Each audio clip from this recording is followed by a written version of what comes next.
This presentation is an introduction to my own theory of registrism, which explains the transition of our system towards a digital control society.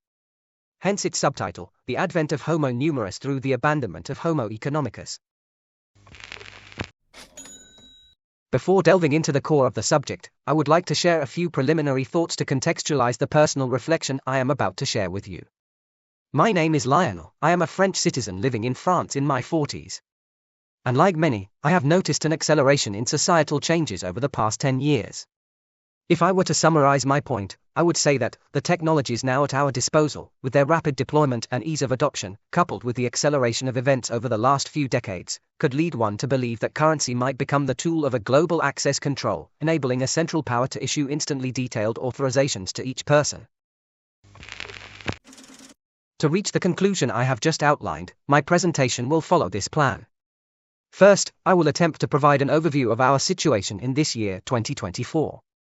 Next, I will explore what I consider the central topic, the deployment of the digital wallet and its implications as direct as indirect. In a third part, I will list, in a non-exhaustive way, the potential deviations that could occur if our future were to take a dystopian turn. In a fourth part, I will summarize, in the form of tables, the upheavals we could face if my vision were to be proven correct. Finally, before concluding, I will share some hopeful notes to avoid completely discouraging everyone. If we were to take stock of our situation in 2024, we would start by acknowledging the systematic integration of microprocessors into every object in our daily lives. These components are discrete tools for measurement, even control, remotely or through pre-programmed algorithms. Few modern technologies have escaped this trend. Starting with our smartphones, which in less than a decade have become the universal tool adopted worldwide by every generation.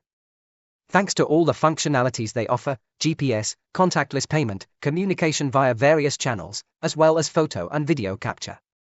Our vehicles are also affected, because when they are not simply electric, they have already abandoned the carburetor in favor of electronic injection, and now come as standard with a black box and an autonomous speed limiter, or even an ignition interlock breathalyzer. Any attempt to resist by keeping old cars is futile, as our vehicle fleet must be renewed due to the conversion of urban areas into low-emission zones, LEZ. Our electricity supply is also impacted, as all homes are now required to install smart meters like Lien. This device does more than just remote meter readings, it has technology capable of reducing, or even cutting, power supply remotely. This explains the lack of concern over the abandonment of nuclear power plants. After all, when you control the flow of water from the taps, the size of the water towers don't matter. In health, the digitization and centralization enabled by digital health records essentially herald the end of medical confidentiality. Moreover, despite its recent invention, blockchain technology has rapidly deployed, especially for cryptocurrency like Bitcoin. This technology is promoted as a decentralization tool, perhaps to encourage its adoption, but the very nature of blockchain is that the register is glued to the object. No doubt a centralizing power will take advantage of this. This resonates with the announced abandonment of physical money, set to be replaced by Central Bank Digital Currencies, CBDCs. Make no mistake, this is a global phenomenon affecting as Western countries as BRICS nations, and therefore the entire world. Another widely adopted technology is generative AI, with ChatGPT leading the charge. It allows the public access to technology that can pass exams like the baccalaureate or bar exam, but also perform instant translations, or, as here, generate voice synthesis from text. I'd like to add that the French administration is using these tools to develop conversational bots to assist us in our dealings with the authorities.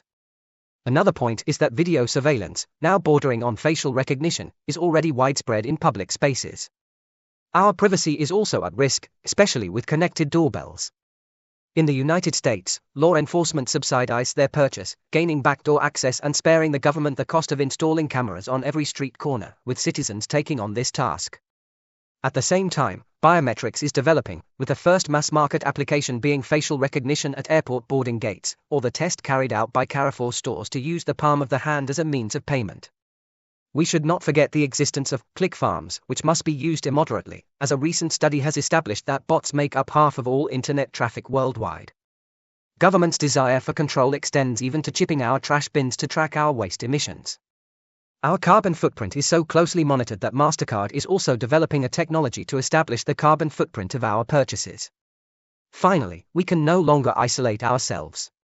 We are constantly connected to the network via 5G or even 6G antennas and mini-satellites like Starlink or China's 1,000-sail megaconstellation.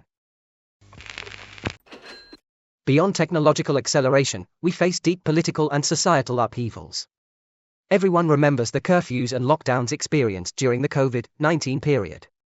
We also see public space privatization, currently temporary. For example, Bayonne city centre required a paid bracelet during the Bayonne festivals, or dedicated traffic lanes for the 2024 Paris Olympics. Our consumption habits have also changed.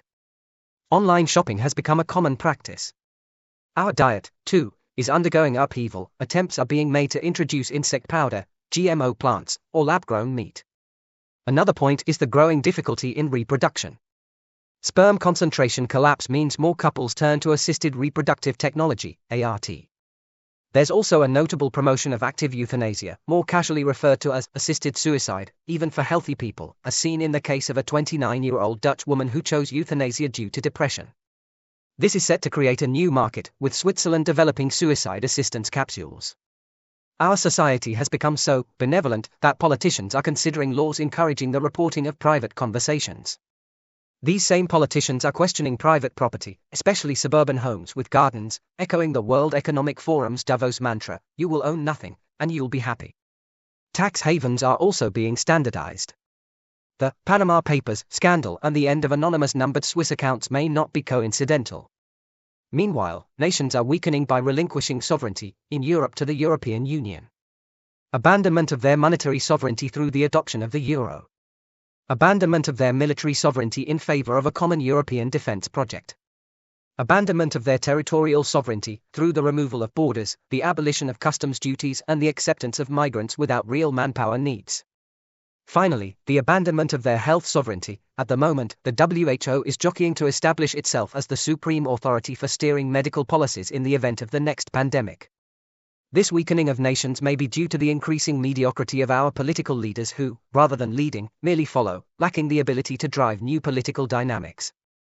On a completely different note, ESG and DEI criteria have been introduced, representing the UN's Agenda 2030 in corporate settings. The principle is based on companies obtaining a rating based on the extent to which these criteria have been taken into account. These ratings impact companies' access to resources and preferential rates, effectively creating a managed economy. All this is happening as global debt reaches alarming levels. A phenomenon heralding monetary devaluation, through printing or inflation, that will destroy money, or in other words, deflate the bubble. Does this relate to the growing sound of boots? We face the threat of war, with conflicts multiplying, in Ukraine, the Middle East, Taiwan. We are also under constant pressure from permanent states of emergency, depriving people of serenity and turning them into a pressure cooker. This may explain the rising suicide rates in the West and demographic collapse due to a lack of prospects. This hints at the return of political violence, with memories of the yellow vests still fresh. Given all these technological advancements that are increasingly invading both our private and public spaces, the next logical step would be to link identity and bank accounts into an individual digital wallet. This event, to me, will be a pivotal point. For us, the digital wallet will be a simple application on our smartphones, bringing together our identifiers, ID card, voter card, and insurance policies, which will determine our civic rights. But also our digital health record and health insurance card, which will compile our health data, which will no longer be a secret to the powers that be. As well as our driving licenses, car, motorcycle, truck or boat, to which our travel documents will be attached. And, of course, our wallet, with bank accounts, as well as property titles, representing our assets. Since the economy is still what drives our society, the authority that should centralize all this data will be the central bank. This will be even more accepted once central banks deploy their Central Bank Digital Currency, CBDC. Charles de Rieper describes this stage as the third Bretton Woods. Allow me a brief aside to clarify what CBDC is. It represents a complete dematerialization of money into token form, with three main characteristics. It will be programmable, to the point of authorizing purchases only for authorized goods. It will be limitable, allowing the authority to set a maximum savings threshold on our accounts. It will be depreciative, money could be assigned an expiration date, beyond which unused funds will disappear from our accounts. It's worth remembering that our major debt problems are leading us straight to war, as this has historically been the simplest method of repaying debts, thanks to looting. CBDCs would offer an alternative to war by facilitating monetary devaluation, thanks to the absence of physical currency. Additionally, fees could be deducted from every transaction, and saving accumulation would be rendered impossible. Economists would be pleased, as money velocity would be optimal. Historically, money fulfilled three roles. It served as a store of value, providing a cushion for tough times. It served as a unit of account, becoming a universal standard. It served as an intermediation tool in exchanges, a complex term to remind us that it is also a commodity. With CBDCs and the digital wallet, all of this would be dismantled. Money would transform into a register. It will become a central system that controls all aspects of human life and grants permissions based on each of our requests. Until now, the capitalist system relied on Homo Economicus, an approximation of human beings and their behavior. This enabled the mathematization of human relationships, in the form of economic sciences. It was thus determined that, in France, one life is worth 3 million euros. The scientific research procedure to achieve this result followed the classic heuristic, where observation establishes a rule based on hypotheses. The final rule is obtained through successive iterations, in order to match observed reality. However, the advent of big data has revolutionized this heuristic. Now, the rule is pre-established, and data is meticulously selected to confirm this rule. Thanks to big data, reality conforms to will. Thus, the digital wallet, combined with CBDCs and big data, will turn us into numbered citizens. At birth, we will be assigned a number to identify us within the registry. As mentioned in the title of this presentation, Homo Economicus will then become Homo Numerus. In other words, capitalism will evolve into registrism. But beyond being a technology and a currency, registrism could also become a political regime that fully meets the original civilizational need, namely, the domination of man over man. Once our freedoms turn into permissions, registrism would offer a fabulous concentration of power for a centralizing authority. Our democracy would transform into nothing less than a kleptocratic absolute, arbitrary, and totalitarian tyranny. Let me explain. A kleptocracy, because the individuals embodying the regime to us would, in fact, have no real authority and would be mere puppets. A tyranny, because only the good and advantage of the rulers would be sought. An absolutism, because the regime would allow no counterpower. An arbitrariness, because decisions would be issued and implemented in the register without even consulting the people beforehand. A totalitarianism, as there would be no distinction between the private and public spheres. Permissions could intrude into our very intimacy. After all, wouldn't this be the Great Reset announced by Klaus Schwab of the World Economic Forum? The 20th century revealed that disciplinary regimes, like fascism or Nazism, had limits due to their harshness. The bet is that a control society has a better chance of being approved and accepted, even acclaimed, as long as it is offered guarantees of security and the maintenance of acquired comforts. This regime would be all the more accepted if everyone, at least apparently, were treated equally. The lack of visible favoritism would eliminate any risk of resentment sparked by envy of one's neighbor. To achieve this ideal situation, citizens would simply have to demonstrate conformity and self-control. Human behaviors would be self-policed. In essence, Big Brother, Orwell's, would be outdone by Big Mother, a term borrowed from Alain Damasio. This marked path towards a single universal finds an echo in Robert Stark's prophecy: we are not heading toward a great collapse but toward a lasting dystopia. Thus, new technologies will contribute to this dystopian drift. On our smartphones, an ecosystem similar to WeChat in China could become mandatory. It would be a central tool that tracks all our activities, communications, payments, social media posts, a true little pocket spy. AIS, beyond serving as personal assistants, could become veritable gurus. Digital wallets will allow AI to automatically deduct fines directly from our accounts for any detected violations. The generalization of AI could eliminate all human intermediaries in our interactions with public administration. Additionally, our movements could be completely restricted according to several possible scenarios. Our driver's license could simply be invalidated, preventing us from starting any vehicle. Vehicle ownership could be prohibited. Or our movements could be made conditional on obtaining a travel authorization, requiring us to give details of the reason, destination, and estimated duration. Like an airplane pilot announcing his flight plan. Even worse, we might even be confined within a 15-minute city, a concept proposed for the city of Oxford, which is a technocratic vision of a return to a local way of life by forcibly anchoring ourselves in our territory. Regarding our access to electricity, smart meters could regulate the amount of power allocated to us. Taking it further, even our radiator thermostats could be remotely controlled. Another point of concern would be the limitation of our purchases. For example, we could ration our clothing purchases. Or, we might have access to different online stores based on our social caste. This could manifest as exclusive, selectively accessible online stores for luxury goods, a 2.0 version of the nomenclatura stores from the Soviet era. Moreover, increasingly sophisticated deepfakes and AI-generated images lead me to foresee a time soon when images on our screens will no longer be trustworthy. This will inevitably have consequences, as constant doubt will limit the spread of information. Similarly, click farms could be used to create fake audiences and comments. This would build equally fake reputations or amplify trivial matters. This army of bots could also be used to dismantle a legitimately earned reputation. In this way, political agendas could be advanced and we will be trapped in a Potemkin reality, a 2.0 version of Plato's cave. Tools will be in place to monitor all our writings, from our exchanges to our computer files. Additionally, the remote activation of microphones and cameras on our home devices will allow AI to analyze our speech in real time, relaying any subversive comments to the central authority. It's needless to imagine the damage that deepfakes could cause by distorting our words. This cyber surveillance will condemn us to self-censorship and inhibit the population. This dystopian drift could also manifest politically. Central Bank Digital Currencies, CBDCs, due to their programmable and depreciable nature, will prevent the accumulation of savings. This, coupled with the prohibition of any mutualization of costs, will allow the system to cut short any hint of resistance or rebellion. Remember the freezing of accounts linked to the Canada convoy protest in Canada in 2022, which immediately stopped the demonstration. On the food front, for various reasons, we could be forced to consume only processed foods. Additionally, if the current decline in fertility persists, births could be controlled by childbirth authorizations, making the process purely medical, or through artificial wombs.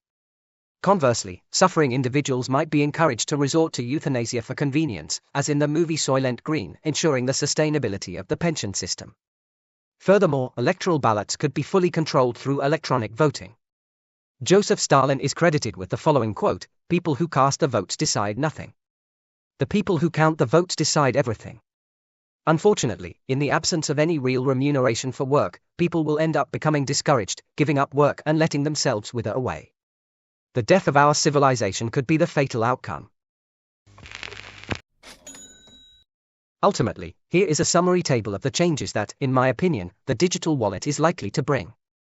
Economic doctrine will shift from capitalism to what I call registrism. Homo Economicus will then become Homo Numerus, or a citizen matricule. Physical currency will transform into CBDCs, Central Bank Digital Currency. With private property abolished, only rentals will be allowed. Instead of products, only services will be offered. Inevitably, money will no longer fulfill its three historic roles as a store of value, a unit of account, and a commodity. Instead, it will become a single register consulted by a central authority. Regrettably, we will lose individual freedoms and be left only with authorizations. The four basic states of privacy established by Weston, the rights to solitude, intimacy, anonymity in the crowd, and reserve, will be entirely overridden in an era of global and permanent surveillance. We will no longer have privacy. Our democracy will turn into a cryptocratic, absolute, arbitrary, and totalitarian tyranny, because any power the government seizes, it ends up abusing to the maximum, as far as possible. Thus, elected political representatives will be replaced by an oligarchy made up of the wealthy financial elite, tech experts, and leaders of multinational corporations and banks. We, the ordinary citizens, will be reduced to civil servants, reliant on universal income, becoming, in effect, system dependents. Although the social elevator is already not perfectly functional, our meritocracy will be replaced by a society of castes. The consumer society, a source of many of our society's ills, would disappear, leaving dedicated stores accessible according to social status. On the industrial front, small businesses will fall under the control of the trust kings, those companies that determine and administer ESG criteria. Technological advances, as vectors of progress and comfort, overdetermine the course of history. From now on, technology will have the concentration of power as its ultimate purpose. Ultimately, instead of geopolitics reigning over ideologies, global surveillance cybertechnocracy will prevail over geopolitics, working to establish total power by flattening civilizations. Put more trivially, Big Brother would be supplanted by Big Mother, an expression borrowed from Alain Damasio. Indeed, a disciplinary regime appears less effective and less acceptable than a regime of control. Scientific research processes will also undergo profound changes due to big data. In terms of travel, while we were encouraged to mobility, the aim will now be to confine us within 15-minute cities. Finally, the rich, culturally diverse open world, with its folklore, various religions, multiple languages and dialects, diverse architecture, and music, will shrink as a single global culture locks us into a uniform, grey monotony. This will be the result of much celebrated cosmopolitanism. We will have nowhere to retreat, as Guy Debord put it so well, in a unified world, there is nowhere to exile oneself. To end on a humorous note, AI was supposed to do all the work while we stayed home to create art. Instead, AI is now creating all the art while we work harder than ever for lower and lower wages. The era we are about to enter promises to be eventful, as Lenin once said. There are decades when nothing happens, and there are weeks when decades happen. In my view, it is unrealistic to think we can avoid this evolution of capitalism, which I have termed registrism. Sciences and technologies overdetermine the course of history. In other words, what technology enables, technology will do. Thus, registrism, in its qualities as technology, currency, and political system, offers a new civilizational paradigm to embrace, or not. As with every new technological dawn, we are asked the question: do we want to extinguish ourselves like the Aztec civilization, or persist like the Japanese in the Meiji era? However, if technology has historically prevailed, it is primarily because of the comfort it brings to our lives, to satisfy hunger, spare pain, and ensure security. Unfortunately, it seems that the sweetness of our existence has reached a plateau, and is proving to be a colossus with feet of clay. First of all, global electronification, mentioned during the review, has limitations due to its sensitivity to solar flares. Not only can these disrupt electronic signals, but in the event of a severe flare, they could completely fry electrical components. What tremendous chaos this would bring to our modern world! Similarly, the Chinese typhoon in September 2024 revealed the vulnerability of a cashless society in the event of a total power outage.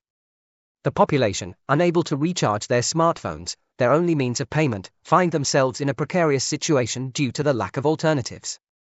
Finally, AI tends to be massively adopted but has the detrimental effect of creating an infantilizing laziness. Moreover, we must also remember the old economic principle established by Jean Bodin, namely, there is no wealth but men. In other words, only human labor produces wealth. The automation and mechanization of work are nothing more than human. The behavioral sink experiment conducted by Calhoun in 1962 revealed that maximizing collective well-being leads to decadence. He confined a colony of mice within a large structure where they had access to unlimited resources, food, water, and living space. The study of their behavior led to the following conclusions. Lack of challenge gradually spoils the behavior of subsequent generations of a population. This degeneration is inevitable and leads to eventual self-extinction. It lasts several generations, but is inexorable. Also, if we were to translate the mouse experiment to humans, we would see that 8 billion human beings inhabit a prison planet with plenty of relatively free food and money, but where culture and fertility are collapsing. Ultimately, collectivism and the welfare state threaten to drive humanity toward self-annihilation. Our situation seems hopeless and unsustainable, due to the sheer number of interests at stake, which ultimately proves sclerotic and demobilizing for the population. If I were to venture into an exercise in foresight, I believe that the public will come to realize that when the crisis lasts for decades, it is not a crisis but a political system. A political system established and maintained under the false pretext of this so-called crisis, designed to continually impose more sacrifices on the people, for the exclusive benefit of the elite that governs them. Financial analysts, like Martin Armstrong, foresee a pivot occurring around the year 2032. Perhaps there will be a collective realization and a willingness to collapse everything before daring to consider new possibilities for our future. Because, as the French President Emmanuel Macron once said, it is harder to reinvent a model when everything has not been destroyed. Thus, the registrism discussed in this presentation may prove to be merely a transitional phase, leading up to this pivotal moment. In the end, registrism might only be deployed to cushion the collapse, with the understanding that it is not sustainable over the long term. And for the aftermath, the field of possibilities is wide open. To suggest just one path, Philippe Fabry predicts the arrival of a new Middle Ages. In this scenario, centralized power would be abandoned in favor of spontaneous organization. We would find ourselves at the opposite end of the spectrum from the centralizing welfare state and its universal income. Instead, we would follow a logic of decentralization, participation, and subsidiarity. It is reasonable to think that the current chaos is orchestrated to provoke a third world war, a conflict that the population is generally reluctant to face, especially the French, who have already shed blood in the first two world wars. Portant, cette nouvelle guerre offrirait de nombreux avantages. It would enable a default on debt. It would also facilitate the imposition of the digital wallet, which would introduce CBDCs and biometric identification. In my opinion, once this technology and currency are in place, capitalism will transform into registrism and become a total political regime. Because our fundamental freedoms, such as freedom of movement, expression, and ownership, would be restricted. Because energy and resources would be controlled via smart meters and the elimination of motorized transport. And because all our behaviors will be scrupulously monitored via video surveillance, and our infractions could result in digital ostracism. This control society would have the power to make us compliant and self-policing, because it would turn us into citizen matricules, what I call Homo Numerus. This technological implementation will not be exclusive to the West. We should expect the entire world to be affected. This will mark the advent of centralized governance for a unified world civilization. Our salvation lies in the fact that such a uniform regime will ultimately prove fatal. Indeed, comfort and lack of challenge will end up burying us.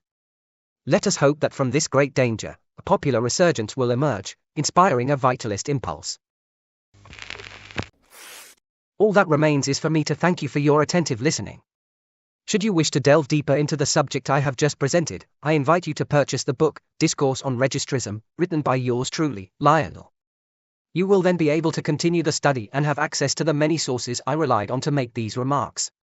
You can find all the links to the book by scanning the QR codes displayed on the screen.